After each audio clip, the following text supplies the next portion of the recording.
What if I told you Jesus never existed because Rome invented him as propaganda? That's what a viral theory claims, and millions are buying it. But is there any truth to it? That's what we're looking at today. The claim that the Roman Empire invented Jesus and wrote the Gospels as a political tool to pacify Jewish resistance. Unlike many other conspiracy theories, this one is relatively new. It didn't start to gain traction until 2005 with the publication of a book called Caesar's Messiah by Joseph Atwell. Now, there were earlier conspiracy theories that occasionally suggested Roman influence on early Christianity, but Atwell's theory is unique in its claims that the Roman Flavian emperors, specifically Vespasian and Titus, actually commissioned the Gospels as satirical political literature to neutralize Jewish resistance following the First Jewish-Roman War. Atwell contends that the Gospels mirror the military campaign of Titus as recorded by the Jewish historian Flavius Josephus in the Jewish War, and that Jesus was invented as a literary double of Titus to promote submissiveness to Roman rule. This idea has spread through popular media and online forums, especially those who are just looking for a reason to discredit the claims of Jesus. So, today we're looking at this claim and seeing how the evidence actually holds up under scrutiny. Welcome to Between the Lines, where we dive deeper into Scripture and uncover what's hidden between the lines. I'm Chris Adams. Thank you for joining me, and let's get into the message. So today we're looking at this strange theory that Jesus was a Roman invention. And I say strange because by far it is one of the strangest theories out there. Although, taken without looking into any of the claims, it can seem quite legitimate. But is it really? Well, let's dig in. So, who is the one that has popularized this theory that can be found in the comments section and conspiracy theory forums? Well, the man's name is Joseph Atwell, best known for his book Caesar's Messiah, The Roman Conspiracy to Invent Jesus, and another book, Shakespeare's Secret Messiah. But what is his background? Is he a New Testament scholar, a biblical professor, or a historical archaeologist? No. He's a software entrepreneur turned author and independent Bible scholar with I repeat, no formal training in history or biblical studies. Now, this isn't necessarily a deal breaker. It's just a yellow flag. He could quite possibly be a great researcher. But as we go along, we'll see if that's true or not. According to Atwell, and I quote, "The Romans invented Christianity as a peaceful alternative to the militant Judaism that had fueled the rebellion. The Gospels were a kind of ideological warfare." And that pretty much sums up his book and the theory. So, how did Atwell discover the evidence that backs up his theory? Well, he claims he discovered the theory while comparing Josephus's The Jewish War with the Gospels, identifying alleged parallels in military strategy and narrative structure. Now, understand that Joseph Atwell is not the only one to push this theory. Two other men, James S. Valiant and Warren Fairhay, have also presented a theory that closely aligns with Atwell's and this whole idea that Jesus was a Roman stooge. In their book, Creating Christ, How Roman Emperors Invented Christianity, the two present a theory that the Flavians fostered the early Christian movement through indirect influence and theological redirection. However, unlike Atwell, Valiant and Fairhay do not claim Jesus was entirely invented, but argue Rome had a shaping hand in Christianity's development post-70 CE. These are the most recent claims linking Jesus to Roman leadership, but they're not the first. Though Atwell presents his theory as groundbreaking, as the Bible says there's nothing new under the sun, including this conspiracy theory. His theory builds upon earlier skepticism from Bruno Bauer in the 19th century, who denied the historicity of Jesus and suggested early Christianity was shaped by Greco-Roman philosophy. That theory was accompanied by Robert Taylor in the early 1800s, who argued Christianity borrowed from pagan mythology. Then, in the late 1800s, Gerald Massey promoted parallels between Christianity and Egyptian mythology. All of these, especially Gerald Massey's, influenced later fringe theories, including Joseph Atwill's. And I want to note that although all of these contributed to a climate of skepticism that would eventually lead to Atwill's work, none proposed the Flavian satire theory until Atwill did in 2005. Since this Roman Jesus connection was first proposed by Atwill, it has gone through some development, but the biggest part of this would be in the 2010s with its popularization on conspiracy-focused websites, YouTube, and forums like Reddit. Of course, it has gained some traction with younger audiences on TikTok and through podcast interviews. And at the heart of the Roman propaganda theory is the claim that the Gospels were intentionally written to parallel the military campaign of Titus, as recorded by Josephus in the Jewish War. The claims assert that these parallels are too specific and numerous to be coincidental and must point to deliberate satire crafted by pro-Roman authors. But do they really? In the Gospel account, Jesus enters Jerusalem riding on a donkey to shouts of Hosanna in Mark 11, 1-10. In Josephus' account in the Jewish War, 6.6.1, Titus enters Jerusalem as a victorious conqueror after laying siege.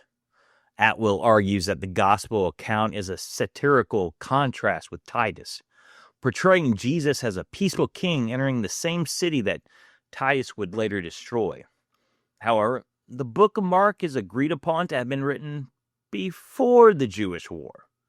Critics also note that this overlooks the theological context of Zechariah 9:9, again written before Josephus, actually written before Josephus ever lived, and that's where this is prophesied, and the connection also ignores Roman triumphal traditions.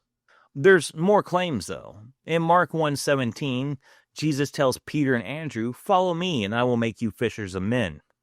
In the Jewish War, 3.10.9, Josephus writes that Titus traps Jewish rebels on the Sea of Galilee. Many are slaughtered, and the bodies fill the lake like fish. Atwill asserts that this is an ironic foreshadowing. However, fishing metaphors were common in Jewish texts, such as Jeremiah 16:16, which weakens the exclusivity of this alleged link. Another connection Atwill makes is that in Mark 5, Jesus heals a demoniac near Gadara. Then the demons enter a herd of swine who rush into the sea. And in Josephus' account, found in 4.7.6 of the Jewish War, Roman soldiers kill Jewish rebels near Gadara and throw bodies into ravines.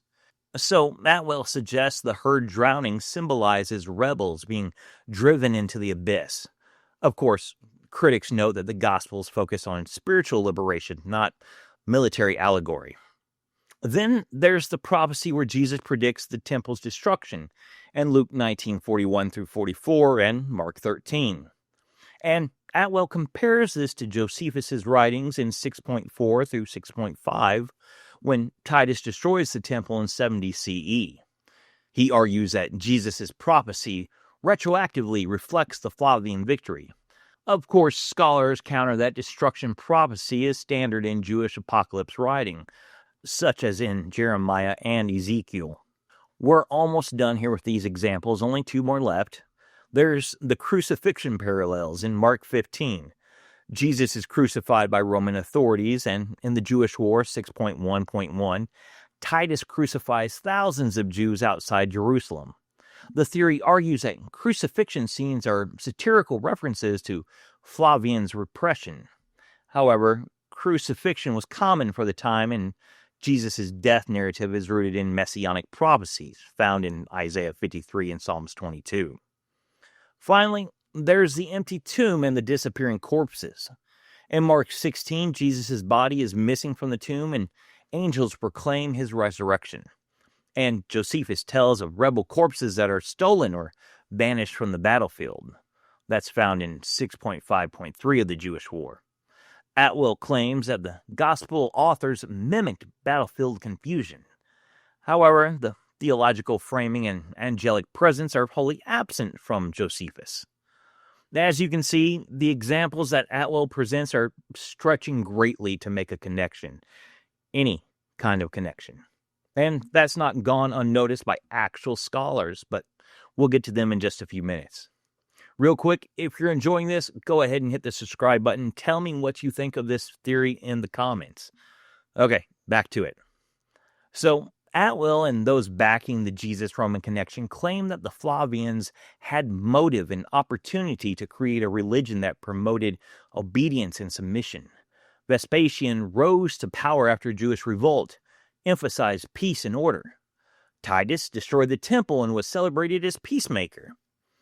Atwill and others argue that Jesus' message of turn the other cheek, render to Caesar, and love your enemies aligns with Roman pacification goals. However, these teachings also align with Jewish wisdom traditions and Second Temple ethical teachings. Just because there's a similarity doesn't mean there's a connection. But there's also the claim that the Gospels use irony and satire to mirror Roman military action, such as the titles of Jesus, Son of God, King of the Jews, and how these are Roman imperial terms recontextualized. Yes, the use of similar grammar style is evidence that the New Testament was written by Roman scribes. Those propagating the Jesus-Roman connection would like to present an overwhelming amount of evidence to verify their case. They'd like to, but they can't. That's because no original manuscripts survived to verify the alleged Roman authorship. And Roman monuments do not mention the invention of Christianity.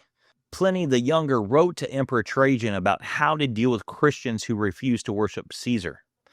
The response affirms punishment of Christians, not support. From an evidence point of view, historical fact, this theory is just that, a conspiracy theory with no truth in it at all. So, what have scholars actually said about this theory? Has it been accepted by those that see past the quote-unquote Christianization of history? Do they rejoice that someone has finally put pen to paper about the truth? Well, not exactly. The theory has received widespread dismissal from scholars due to lack of textual, archaeological, and historical evidence. In short, actual historians have said in not so many words that it's trash. It is generally classified as pseudo-history, a similar category as fan fiction, but worse because it tries to make a claim to truth. Bart Ehrman, the non-Christian biblical scholar, calls Atwill's ideas amateur conspiracy theory, lacking in scholarly merit. In a blog post reviewing the book, Ehrman wrote, "I've seen a lot of conspiracy theories, and this one's among the least supported by actual data. It's a parody of scholarship." He emphasizes the overwhelming manuscript tradition supporting early Christian origin and dismisses Atwill's thesis as not even wrong, but incoherent. Craig Evans, who is a Christian biblical scholar, critiques Atwill's parallels as forced and non-contextual. He notes that the literary parallels cited by Atwill are superficial and rooted in a misunderstanding of biblical genre and Roman history. Richard Carrier, a prominent Christ myth theorist who believes Jesus likely never existed as a historical person, disputes the theory, stating that its arguments are built on fallacious literary methods. And he calls Atwill's work, and I quote, crankish.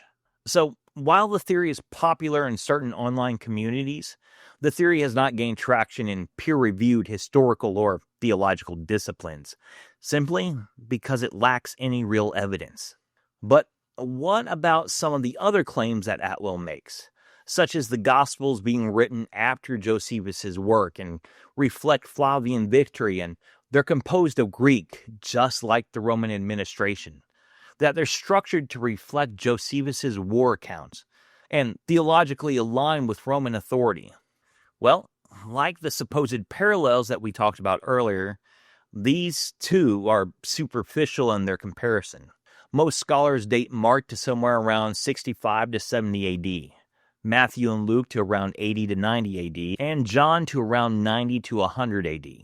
These dates do not align neatly with a coordinated Roman initiative. The Gospels were composed by different authors in varied locations, not in a Roman library. And Jesus' teachings align more with apocalyptic Judaism than with Roman ideology.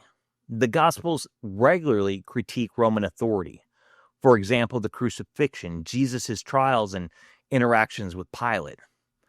Then there's the whole problem with Christian persecution. Early Christians were persecuted by Roman authorities, including the martyrdom of Peter and Paul, which kind of contradicts the claims of Roman authorship or endorsement.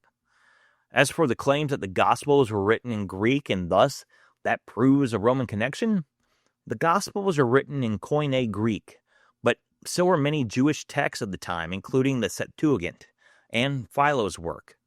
Other works that weren't Jewish, Christian, or Roman were also written in Greek, including historical records, medical journals, literature in places like Egypt, Sicily, Syria, and Asia Minor. That's because Greek was the common language of the Roman Empire, not evidence of Roman control. The use of Hebrew idioms, Jewish theological concepts, and Tanakh references throughout the Gospels indicate Jewish, not Roman origins. Rome had numerous tools to pacify subjects.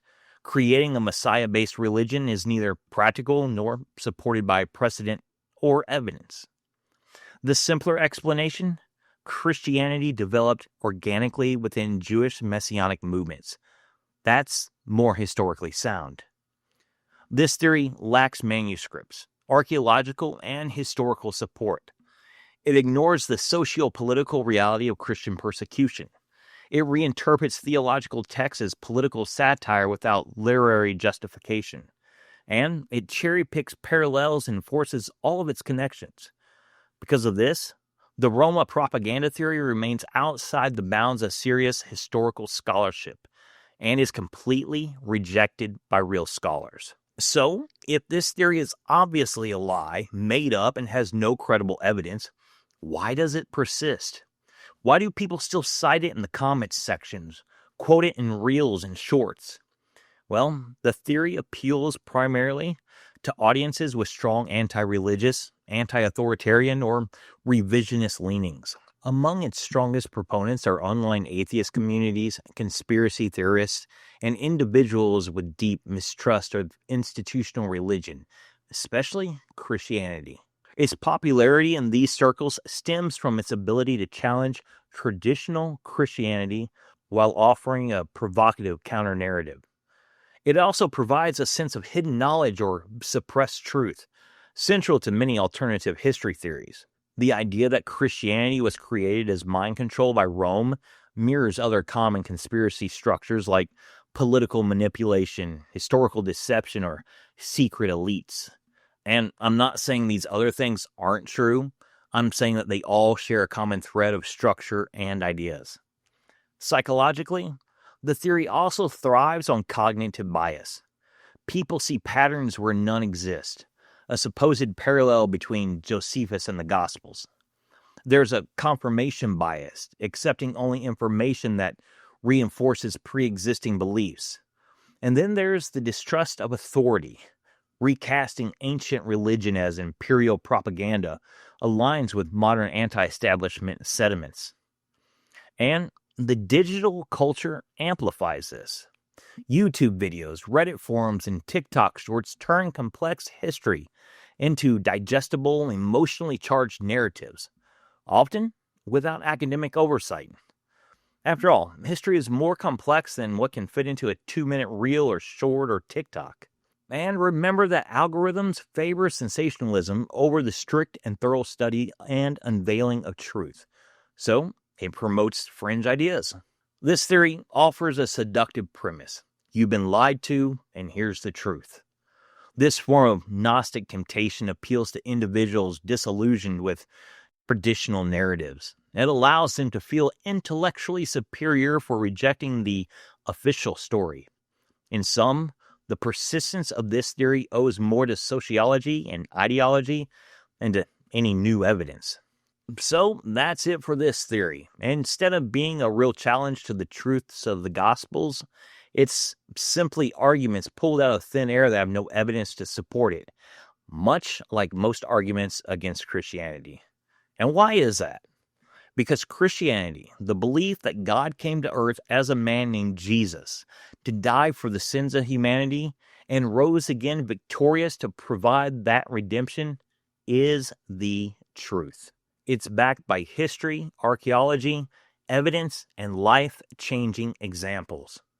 Criticism has been around since Jesus rose from the dead, in every century, in every decade, and yet Christianity has never been squashed, disproven, or done away with.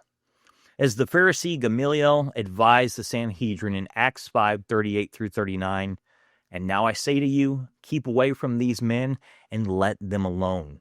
For if this plan or this work is of men, it will come to nothing. But if it is of God, you cannot overthrow it, lest you even be found to fight against God." For centuries, men have been fighting against God, and all their strategies and schemes have come to nothing. You cannot win against God.